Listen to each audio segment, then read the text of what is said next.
On this week's All Walks podcast, we are delighted to be joined by owners and founders of the Headon Boxing Academy, Sean and Paddy Headon. Concentration you need to have is just next level. Their energy and cohesion is incredible. We give out to our parents, we said, you should have had triplets. So, without any further ado, here's Sean and Paddy Headon. The All Walks podcast is now in your ear. Go live!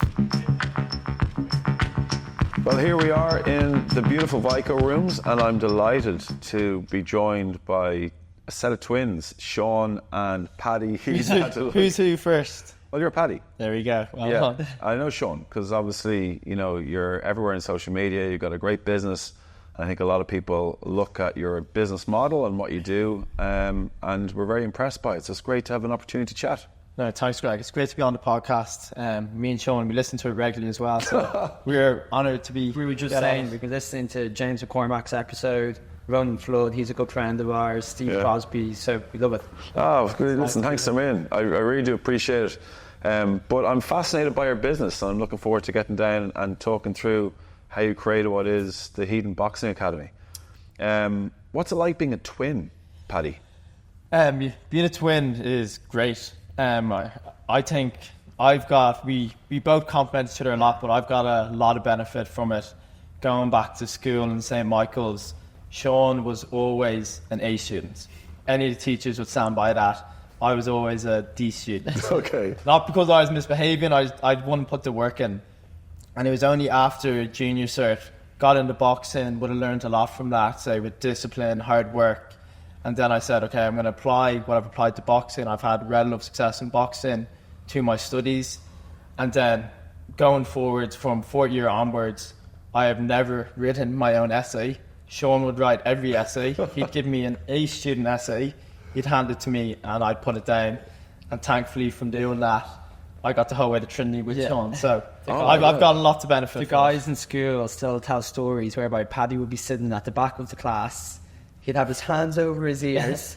He'd be ignoring all the messing that's going on, and he'd just be learning word for word my essays. And I was perfectly happy to share it with them. And the guys in the class, they know who they are. They'd say, "Leave Paddy alone." I was the chosen one. He's getting out of this class. So you weren't just taking his stuff and putting your name on it. You were learning all of his work. You learn it then. Absolutely, yeah. So we would have been doing the same subjects for leaving cert. And Sean always applied himself in school, and I didn't. But start of fifth year, I said, put a stake in the ground, I'm going for it, and I'm going to get the same points as Sean. I know I can do it. But Sean was the A student. I hadn't written the essays. So he'd do the same subjects. I'd be in the lower classes, but Sean would give me his essays. I'd learn it word for word. It would take hours, a lot of hard work. I'd put it down, and then I'd get the same grade as Sean. Or beat me sometimes. I'd add my own flair to it. Sometimes it backfired and he'd beat me. But that was probably one of the starting points where we really started working together, was in our academics. It's what we realised. I could talk about this forever, but like having a twin that's so like-minded, that has the exact same goals, it's such a competitive advantage for us. So from that young age, we started probably relying on each other a little bit, and it's really helped us. That's amazing. So at that stage when you realised you had Paddy who was struggling a bit through school, and you were like, by the way, we're essentially the same person. Let's just find a way that both of us are going to benefit from this experience. And you've taken that with you now through the boxing into your business life. Absolutely. And I don't want to jump ahead, but the only reason we got into boxing was Paddy. And then I was working in Google at the time. And the only reason I left to pursue the business was Paddy as well. So maybe I helped him initially, he helped me. Yeah. So we bounce off each other. Definitely bounce off each other. But I give Sean a compliment, but going back to the studies, that's where Sean would be very selfless, where he'd be getting his A's and he'd see I wasn't doing well, but he wouldn't be happy with that. He wouldn't want me to be left behind. He knew going into fifth year, they're the important years. We have college coming up, CAO. Yeah. So again, if he got his A and I got my D, he'd be happy, but then he'd be disappointed for me.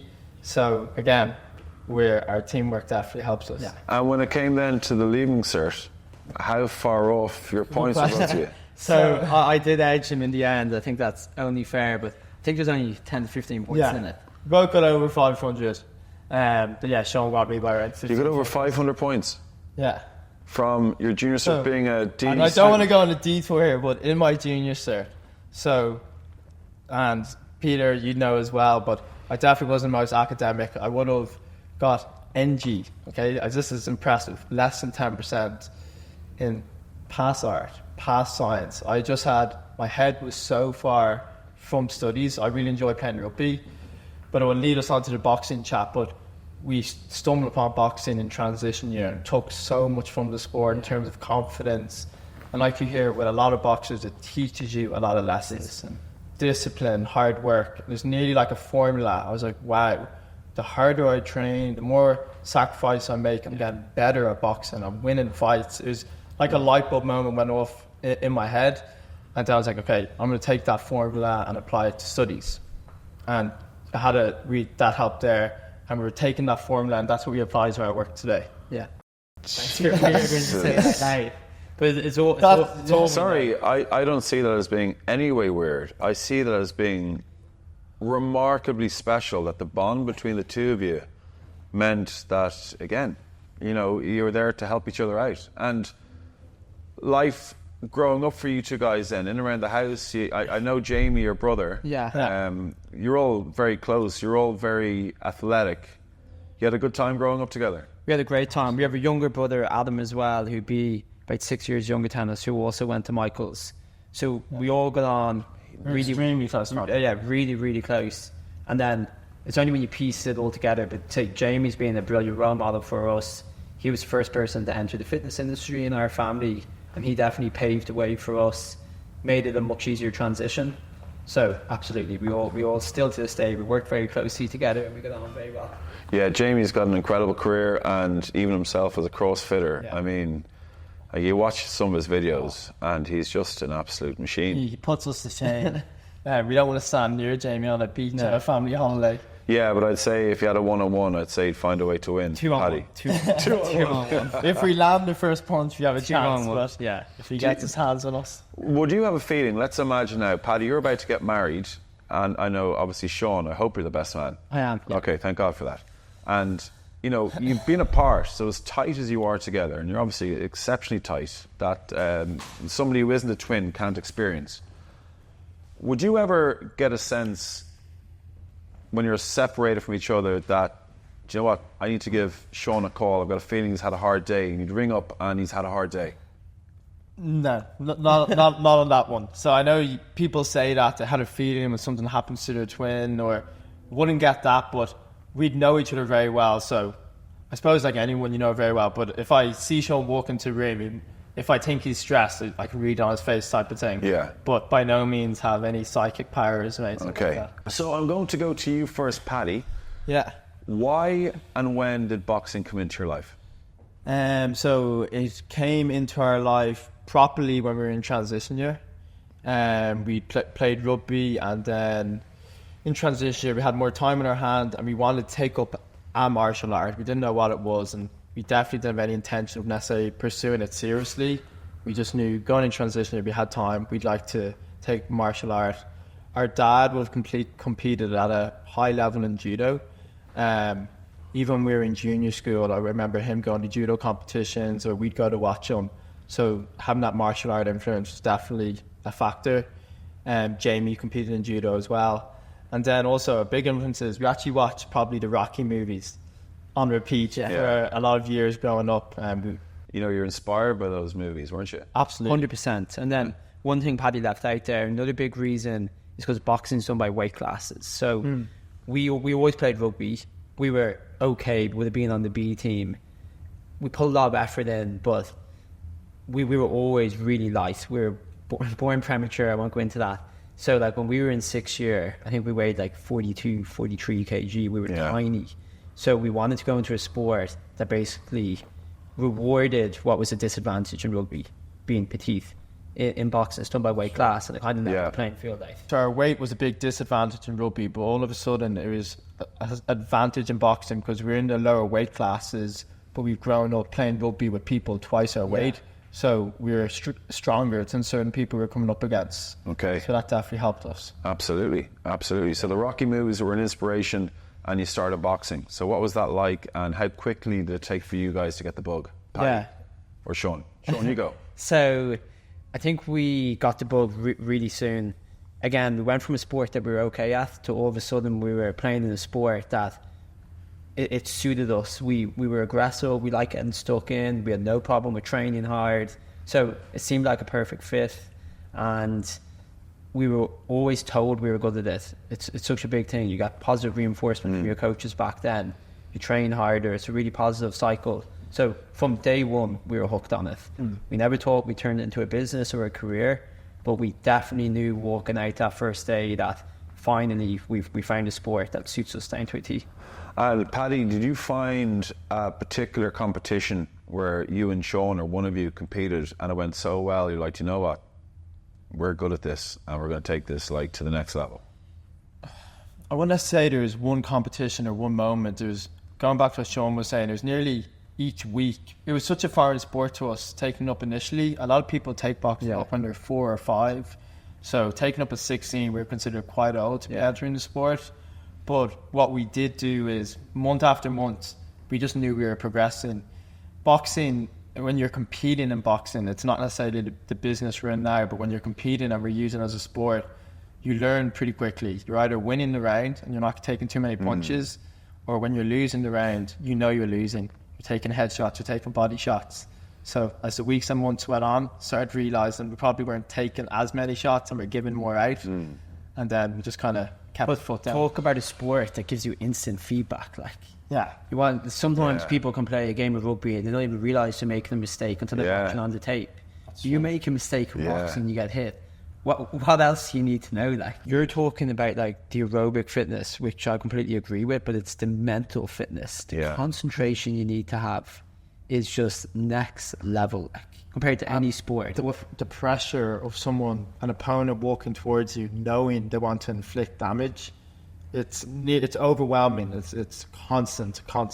Your body doesn't know I'm in a sporting contest here. There's a ref there. You've got your fight or flight mechanism. And your body, when you fight or if you spar, you're operating, in my opinion, at the highest capacity that you can. You're so dialed in and switched on. It's an experience that many people get, but we think everyone should do it at least once because you're just operating at such a high level. Yeah. And when you have that experience, you have to build up for your first boxing fight. You have your first boxing fight, you get over those nerves, those fears, you get out of the ring, and win, lose or draw, you feel $1 million. There's no feeling like it. Neither of us have ever done a skydive, but again, we'll touch on it later, but in the Headon Boxing Academy, we run white collar boxing events, and a lot of people have done skydives, bungee jumps, and said, Paddy, Sean, the boxing buzz, beat it. Yeah. God, you can see it now in your voices. It's you obviously know the mechanics around boxing well, the technical components, but it's more about the challenge of yourself with your brain and that discipline, the hard work. You two seem like you nearly crave that discipline and that drive, and you're well able to cope. Yeah, we do. Yeah. We definitely like to be chasing something. It's probably a blessing and a curse, but we always like to be doing something. Sean, do you remember your first representative situation? Did you guys represent? So we didn't. We would have represented Dublin. Yeah. So we can talk about our boxing success. If you were to ask us, were we good boxers? We very openly say we were okay boxers. We didn't set the world alight and go to the Olympics, or far from. We're good competitive boxers that achieved some good success, won some competitions, but we also think it's a blessing that we weren't too good. You see it all the time. If you're really good at something that comes really natural, you're probably not the best coach at it, and at times, in my opinion anyway, it can be difficult to communicate it with people. So the shortcomings we had as boxers, which we definitely have made us good coaches. That is a brilliant point that can be used on every level. I mean, you had to graft to learn how to communicate, to learn how to present yourself, to learn how to present technical and tactical developments around boxing. You've learned the art of coaching.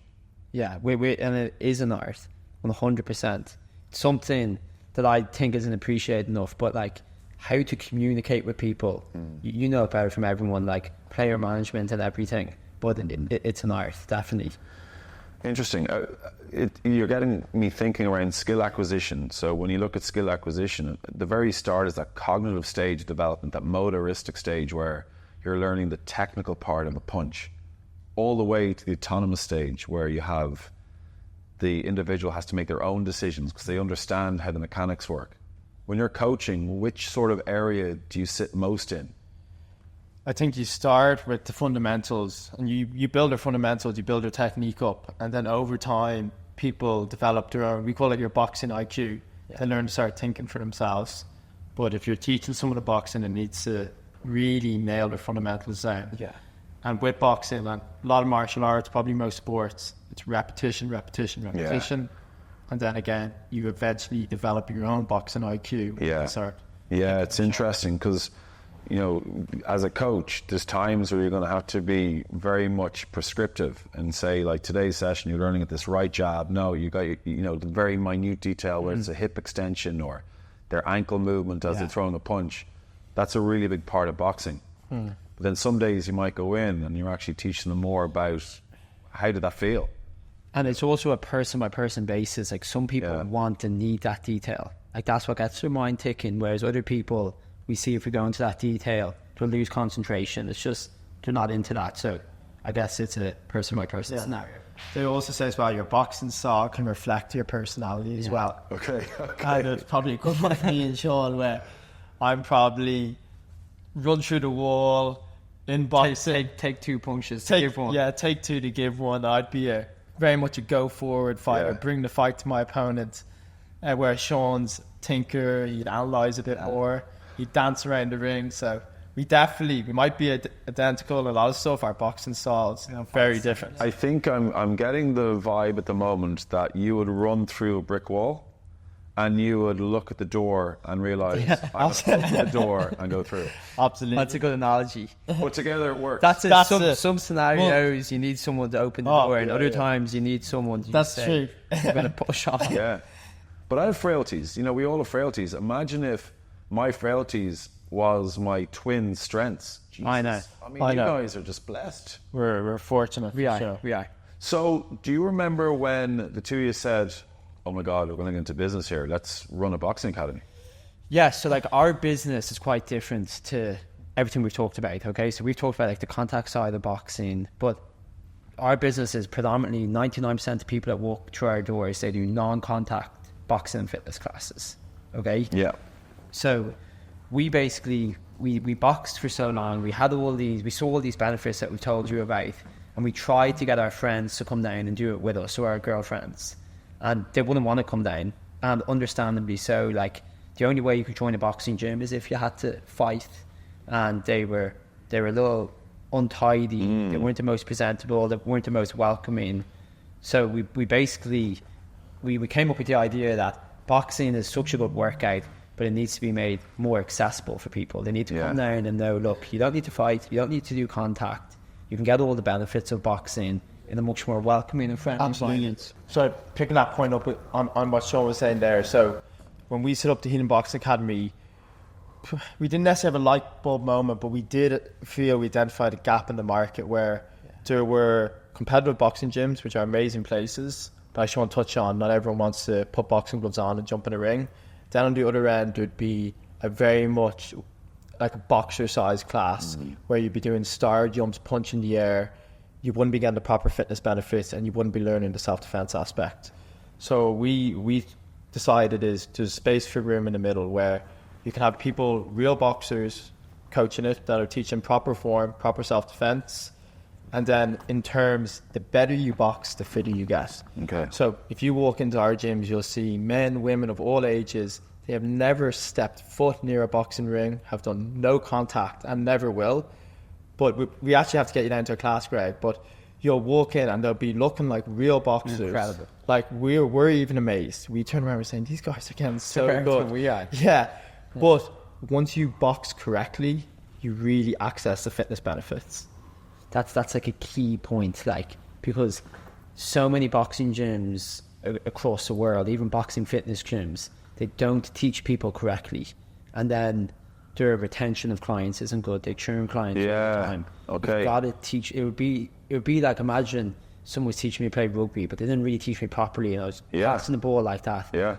You're not going to stick at it. It goes back to that skill acquisition, like a skill acquisition excellence is knowing to spend a lot of time in that cognitive stage where you're teaching them an action, a repetitive action, that's then going to allow them to discover the game in more detail, or boxing in more detail, to be able to think for themselves. Absolutely. It stems down to that foundation. And it's really empowering. If you're, say, we're holding pads and you have a client hitting pads, you're throwing 6-7 punch combinations, clearing the bag on the pads, and they feel great about themselves, and they're getting a killer workout in. And because we're teaching the proper form, they can progress. So each week they're learning something new. And it gets addictive, and that's how we got into it. We got that addiction from boxing, realised we're getting better, we're getting stronger. That's what we try and really pass on to our clients. So it's not that intimidating to go into your gym. So for me now, I've watched your videos and what you do, and obviously like your education is great, your online stuff is great. But for me now, as I said to you, it's like a melted wheelie bin underneath this t-shirt. Am I going to go in there and be dealing with like just lads who are all ripped? No, Greg, you're our target market. Okay, I'll tell you why. Okay. Everyone who walks through our doors has never put on a pair of boxing gloves. Most people have never even seen a pair of boxing gloves. You've done a lot of it. Do you have any stories for us? No, but sorry, don't want to interrupt this because I'm intently listening to this. So everyone comes to us with no experience, and they're coming to us for two reasons. One, the main reason is to get in shape. If you look at boxers, look at Katie Taylor, really fit physiques, and then learn self-defense as well. And the third one, mental health and stress relief. Okay. It's such. How many days do people go home and they want to punk something? They get me, they're stressed. The day hasn't gone their way. I'm convinced half our clients are there solely for the mental health benefits you get. I think, regards to any form of exercise, it's unrivaled. We had Alan McInerney, psychotherapist, in with us last week, and he was talking about himself getting therapy until he became this person who gives therapy, essentially. And one of his therapists told him to get a boxing bag. Did he? Yeah. And he said he found it really effective. Why? He hung up the boxing bag and he relieved stress with the boxing bag, and he felt fantastic. Yeah, our slogan is, you'll see it in the gyms, you have it on all the walls, is punch it out. Oh, so nice. Punch out a bad day, punch out stress. Who came up with that? Sean, was that your idea? It was actually a partner we worked with. It was a company, Third Mind Design, helped us with it.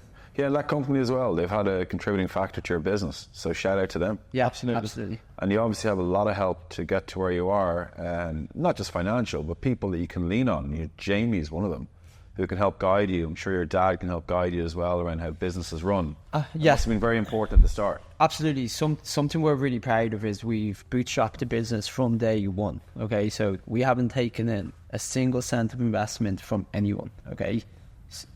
Never. Wow. So the origins. Tell the story of how. So the origins of the business is that myself and Paddy were both in Trinity. Okay, everything's going to plan. Paddy's still learning my essays. We're on the same track. We're on the same track, and then we came up with a new challenge. Right, we both wanted to get the same job in the same company, which was Google, and we kind of went back and forth. Is there any way I could do the interview for him?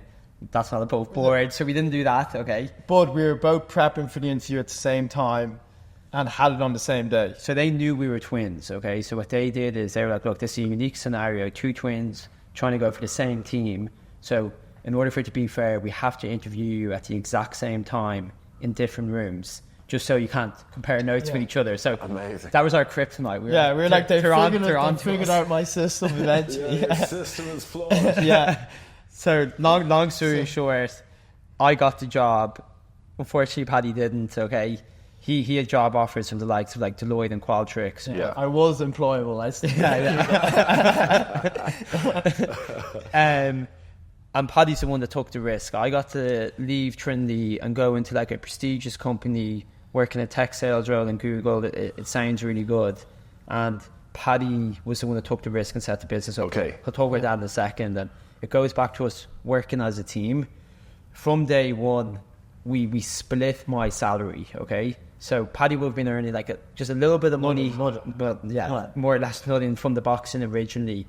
And we would have pooled our income together, probably being about 95% mine. And then there was a tipping point, after about 11 or 12 months where Paddy was making more money than I was making. And that was kind of the moment where Paddy turned to me and he's like, Sean, what are you doing? Like, it's now or never. Yeah. Although Sean was in Google every day, we had this vision to build a business, but we knew the first 12 months can be really telling. It's either going to work or it's going to say, okay, Paddy, you go get a job as well. But Sean was working his 9 to 6 or 9 to 7 Google job.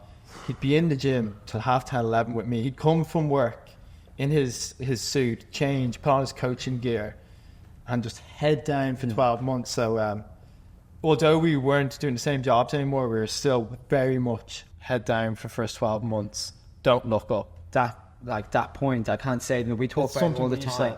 The naivety we had when we started the business was by far our best strength. I probably wouldn't recommend it to everyone, but we didn't really do any projections.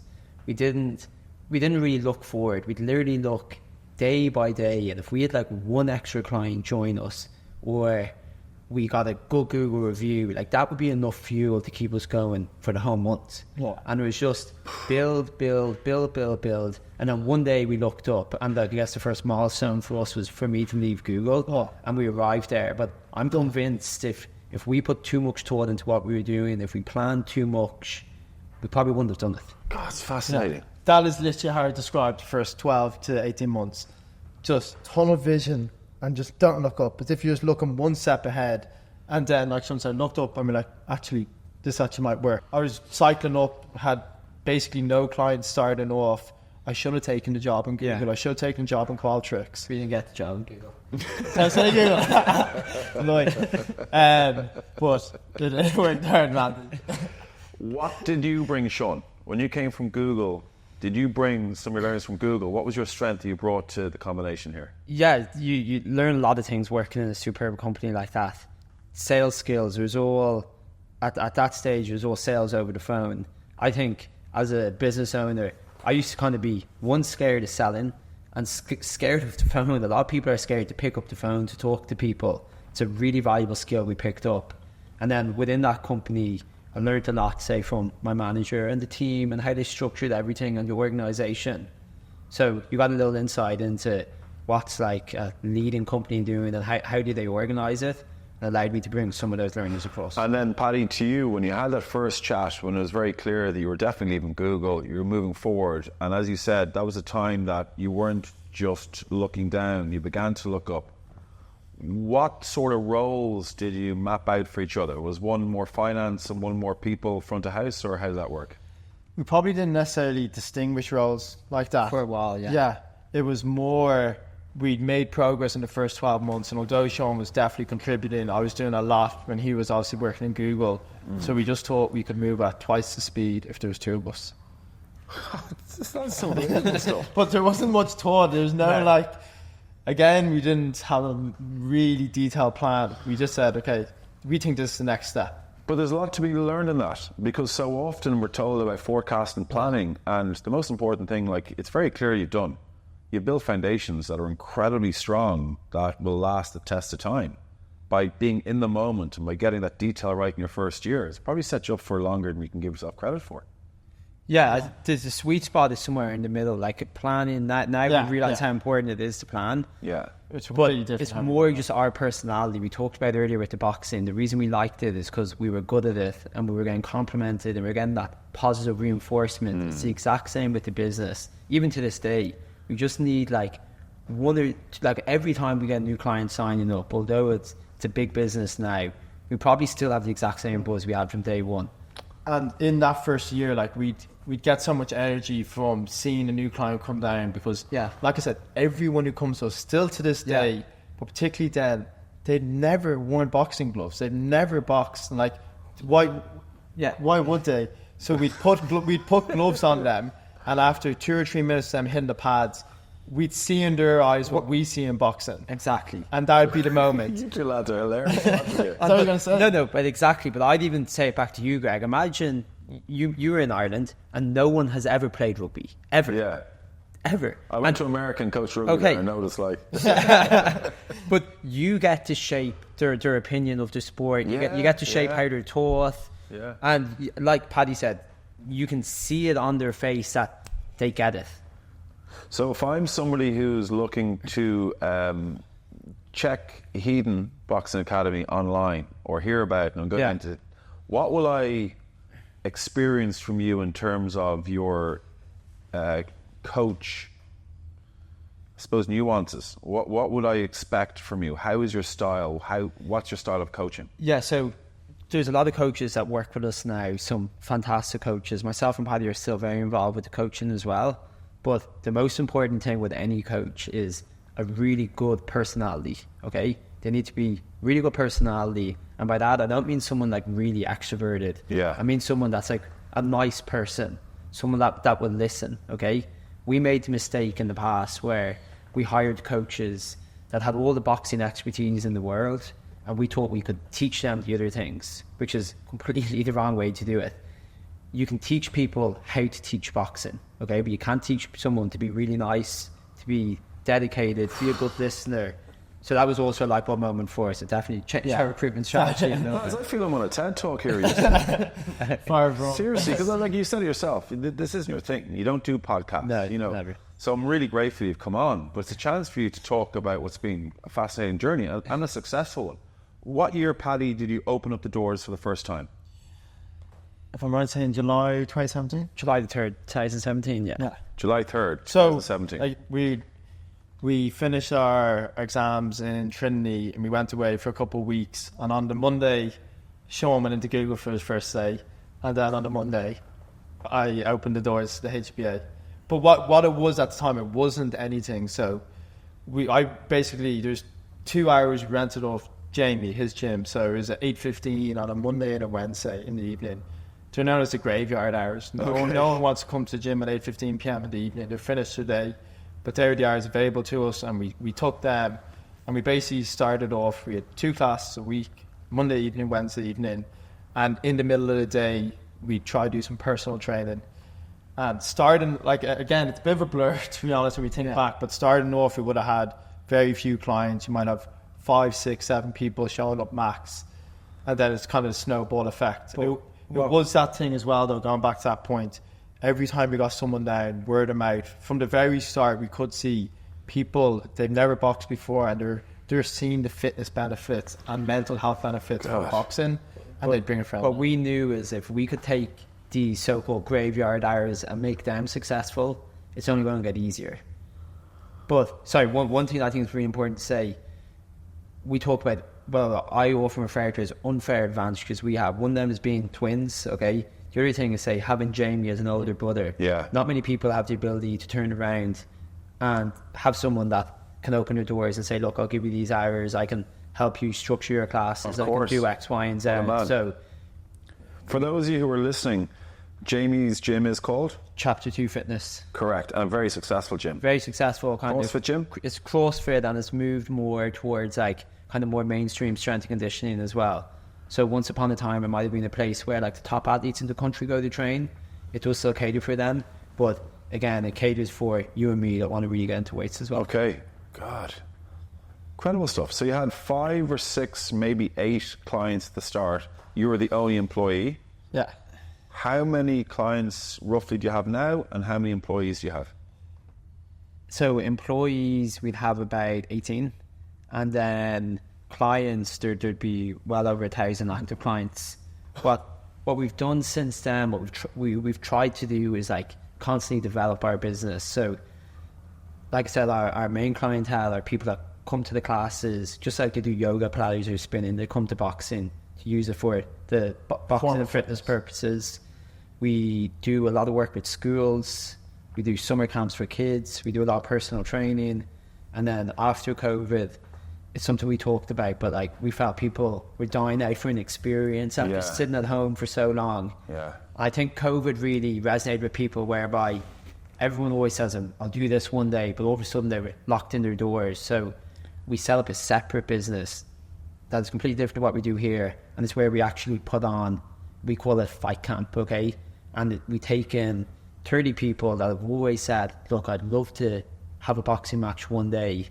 And we train them in like a very safe, friendly and welcoming environment, and they end up having a boxing match against another beginner at the end. So that's kind of the latest project that we've been working on. And again, they are two separate businesses, because the people that come to the inbox and academy, they're not there to fight at all. We don't want them doing that, but it caters to different areas of the market. And what you can see, a lot of people come to us not wanting to fight, but after 2 or 3 years of training, they'll want to take on the challenge of having your first boxing fight. I need to compare it to people running. They start with 5Ks, 10Ks. After a while, they say, I'll do 1 marathon in my life. It's similar on the boxing. That's so smart. Something that we became obsessed with is like how to onboard people properly. Again, I saw it in Google, like the onboarding before you pick up the phone is phenomenal. Like the amount of mock sales calls you do and the situations they put you in. Like I'd be on a sales call, say with my manager, a mock sales call with you, and my whole team of 12 people listening on it. And you'd be just sweating. You'd be so nervous, but they onboard you, and there's loads of examples like that. So by the time you actually get onto a phone call, you're very well prepared. Just in boxing terms, and I'm just saying is I want people to join the class. It's feeling comfortable and confident, and onboarding them properly is important. But the fact that you meet all your new clients at the start, I mean, it's so clever. But not only is it clever, forget about it being smart. It shows your personality, that you're there for the people. You want to meet them. You want to help them. You're like, look, this is what drives us, is meeting you. And but I say this to people all the time. Like I went down recently with my girlfriend and I did a 1-day cooking course. Okay, really enjoyed it, but I was pretty nervous going down. I wasn't in my comfort zone. I wouldn't be the best chef. So I fully appreciate someone's coming down to a boxing gym. Boxing might have a little bit of a stigma. They've like thought about it. They've made that decision. You need to make sure they're coming down and they're having a brilliant experience. They need to be put at ease immediately. All these things are really, really important. Well, for longevity, you know, if you come in, like that personal touch at the very start means that the more you expand and the less you can be around, because there's only so much you can do, right? That they still feel attached to you as twins, but also to the whole energy around what you're building. So the rest of 2024, how busy, or what does that look like? So we're going to be busy. So our plan is we opened up our 5th studio. It was towards the end of 2023. We opened up in Churchtown in November there. So for this first 2 quarters of this year, we've been kind of working to get Churchtown at capacity, and we're very happy how that's going. Now our goal is towards the end of this year. We're not there yet, but we're close to finalising a unit in North Dublin. And that's the step for us, because as of now our concept is relatively successful, but only in South Dublin. We want to prove it in North Dublin, and then after that, if I had a magic wand and we can look in 2025, something that's come completely to our surprise, but we do get a lot of inbound requests of people asking us about franchises. They'll message us saying, I'm down in Cork and down in Galway. That's been one thing, again, it completely surprises us. We like to compliment, but it happened initially once or twice, but now it keeps happening. So something we want to look at in 2025, and there's definitely work to get to build a business so it's franchisable, and we can give a handbook to someone and say, there you go, follow this. The model is so suited to be franchised. So if you look at like other successful fitness franchises such as Unit or F45, like the setup costs are pretty extensive, whereby for a HBA studio you need boxing bags and a little bit of weights, but basically we need boxing bags and we need really good coaches. So from a setup point of view, it's not that expensive, and it also means like to reach break even in these studios, it's a lot lower than so it's more attainable. Okay, and then for you guys, obviously the key will be anybody who comes in. It's lovely to hear that you're rewarding the person more than somebody who's got the technical ability to coach, because in your eyes, you can tell by their drive and their ambition and their personality, you're like, look, I can turn you, or you are going to be a great coach. We can teach a technical side. Absolutely. Don't worry about that. But also, I'm sure, knowing the two of you both being smart, they've also thought about the ability to teach people the Headon way of teaching. That'll eventually mean you need that in order to, 1, own a franchise, but 2, become an employee in any of your businesses so that you don't lose what is the heartbeat of what it is, which is you two. And we've learned through mistakes as well. A lot of the things we're saying here, we didn't get it right initially, but by any means. So that having a consistency in how the classes are coached, having a consistency in the client experience. It's something that we still try to put like a lot of attention and focus into, because not every class myself and Paddy can coach. There's 5 local clients. God. Yeah, we give out to our parents. We said, you should have had triplets. But everyone comes in, again, I'm trying to put them at ease, okay? So I want to move the conversation, things they're comfortable with, okay? Yeah. So basically I had someone came into a class, they didn't do the normal onboarding process. They came with a friend, they came straight to a class. So I went up to him, his boxing on the bag, his technique was pretty good. So I was like, have you played any sport before? And he was like, yeah, I played a little bit, kind of shrugged it off. And I was like, oh, what sport? He's like, I played football. I'm genuine, I was curious. I was like, were you any good at football? He's like, yeah, it wasn't bad. So then I was coaching, I was looking over, I said, I really recognize that guy. Turns out it's Damien Duff. Oh my God. I want to wish you all the best, and I want to thank you so much for coming on today, because it was fascinating, and you should be very proud of what you're building at the moment. Yeah, it's our pleasure to be on. Thanks so much. We said to you off camera, but we think this is a super idea. Everything you're doing here. Very kind. We really appreciate you bringing us. But thank you so much. Thanks, Mel. Thanks, Mel. Produced by the Mayros Future Company.